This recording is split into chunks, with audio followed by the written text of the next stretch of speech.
Prime మినిస్టర్ని ఇతర prime మినిస్టర్లను ఈ రాష్ట్రానికి తెచ్చినప్పుడు మా పాలమూరు పేదరికాన్ని చూపించడానికి వాళ్ళని అక్కడికి తీసుకొచ్చేటోళ్ళు, ప్రదర్శనలో మా పేదరికాన్ని వాళ్ళ ముందల పెట్టేటోళ్ళు. చూడు మేము ఎంత వెనుకబడి ఉన్నామో, మేము ఎట్లా అడుక్కొని తింటున్నామో, ఎట్లా వలసలు పోతున్నామో, మా మీద జాలి పడండి అని. ఆనాటి పాలకుల ఆలోచన అది. ఇతర దేశాలకు వెళ్ళి వచ్చినామని చెప్పుకునే వాళ్ళు మేము గుంటూరులో చదువుకున్నాం, మేము పూనాలో చదువుకున్నాం, మేము అమెరికాలో చదువుకున్నామని ఉపన్యాసాలు ఇవ్వడం ద్వారా సమాజానికి ఏం చెప్పదలుచుకున్నారో నాకు తెలియదు. కానీ నేను స్పష్టంగా గ్రామీణ ప్రాంతంలో వ్యవసాయ కుటుంబం నుంచి వచ్చిన నేను ప్రభుత్వ పాఠశాలలో నేను చదువుకున్నా, ప్రభుత్వ కళాశాలలో నేను చదువుకున్నా.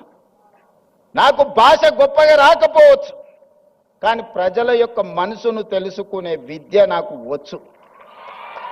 పేదవాడు ఏం అడుగుతాడు, ఏం ఆలోచన చేస్తాడు, పేదవాడు ప్రభుత్వం నుంచి ఏం ఆశిస్తాడు, ఒక చదువుకునే పిల్లవాడికి ఏమి కావాలి, ఆ పిల్లవాడు చదువుకుంటే ఈ సమాజానికి ఏ రకంగా ప్రయోజనం ఉంటుంది అనేది నాకు తెలుసు. అందుకే ఇవాళ ఎవరు వచ్చినా, ఎవరు ఎన్ని రకాల ప్రాధాన్యతలు ఇచ్చుకున్నా, మొట్టమొదటి ప్రధానమంత్రి పండిత్ జవహర్లాల్ నెహ్రూ గారు స్వతంత్రం వచ్చిన తర్వాత ప్రధానమంత్రిగా బాధ్యతలు చేపట్టేటప్పుడు మహాత్మా గాంధీ గారిని కలిసిండు. బాబూజీ, నేను ప్రధానమంత్రిగా బాధ్యత తీసుకుంటున్నా, మీరు నాకు ఇచ్చే సలహా ఏమిటి అని మహాత్మా గాంధీ గారు ఒక మాట చెప్పారు.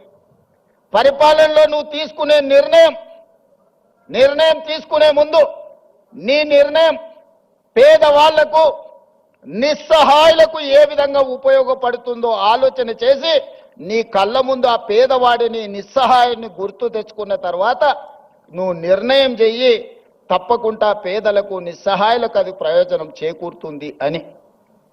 ఆ స్ఫూర్తి ఈనాడు మేము తలుసుకున్న మా ప్రభుత్వం తీసుకునే ఏ నిర్ణయమైనా పేదవాడికి ఏ విధంగా ఉపయోగపడబోతుందో, నిస్సహాయులకు ఏ విధంగా సహాయాన్ని అందించబోతుందో, నిలబడడానికి శక్తి లేని వాళ్ళను నిటారుగా సొంత కాళ్ళ మీద నిలబెట్టడానికి అవసరమైన ప్రణాళికల్ని మా ప్రభుత్వం, నా సహచర మంత్రివర్గంలో అందరం కలిసి ఈనాడు నిర్ణయం తీసుకుంటున్నాం.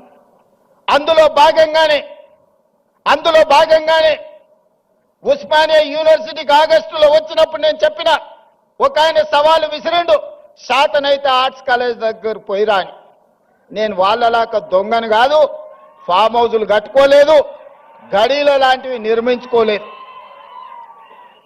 ఉన్నదేదో నాకున్నది, నా కష్టంతో, నా శక్తితోని, సమాజంలో గౌరవంతో ఇంత దూరం వచ్చిన. ప్రజలు ఆశీర్వదించారు, ప్రజల అభిమానంతో గుండెల్లో పెట్టి చూసుకున్నారు. 2006న ఒక జిల్లా పరిషత్ మెంబర్గా రాజకీయాలలో చిన్న పదవిలో నా ప్రయాణం మొదలైంది. నేను జిల్లా పరిషత్ మెంబర్ అయినప్పుడు పెద్దగా ఏం ఆలోచన చేయలే, కానీ ఏదైనా చెయ్యాలని ఒక సంకల్పం పెట్టుకున్నా. ప్రజలు ఆశీర్వదించారు.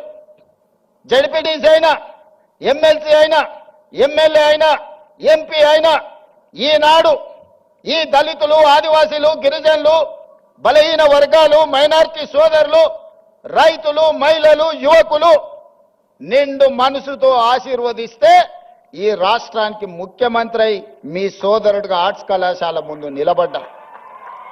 ఇంతకంటే గొప్ప అవకాశం జీవితంలో ఎవరికైనా వస్తుందా?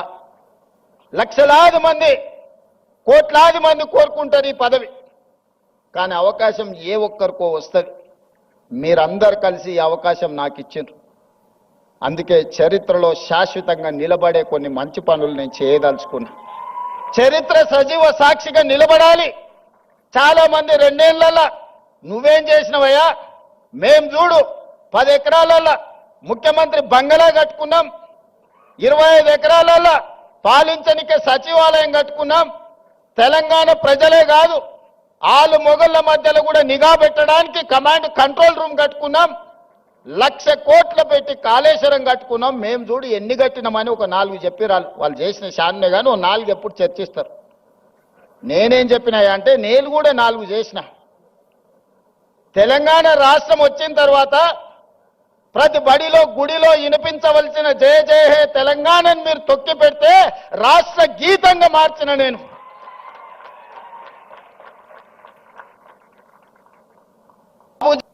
ఆనాడు తెలుగు తల్లి ఎవరికి రా తల్లి, నాకు అన్నం పెట్టిందా, నా కడుపు నింపిందా, ఎవరికి కావాలిరా తెలుగు తల్లి అని ప్రగల్భాలు పలికిన గొప్ప మాటలు మాట్లాడిన వాళ్ళు 10 ఏళ్లలో ఈ సమాజానికి తెలంగాణ తల్లి ఎట్లుంటుందో బహుజనుల తెలంగాణ తల్లిని వాళ్ళు ఆవిష్కరించలేకపోయినారు.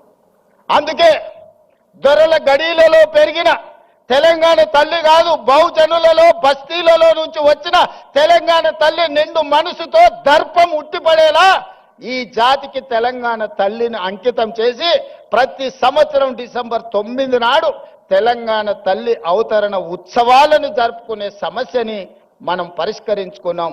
ఈనాడు మన కళ్ళ ముందు నిలువెత్తు తెలంగాణ తల్లి, బహుజనుల తెలంగాణ తల్లి ఈనాడు తెలంగాణ రాష్ట్రంలో మనం ఆవిష్కరించుకున్నాం. ఇదే కాదు, 30-40 ఏళ్ల నుంచి వర్గీకరణ మీద రగులుతూనే ఉంది. నీవురుగప్పిన నిప్పుల వర్గీకరణ సమస్య మన యూనివర్సిటీలలో, మన కళాశాలల్లో, మన గుండెల్లో, మన మనసుల్లో ఎప్పటికప్పుడు ఆ సమస్య రగులుతూనే ఉంది. ఆ సమస్య మా దళిత బిడ్డల మధ్యలో ఒక విభజన రేఖను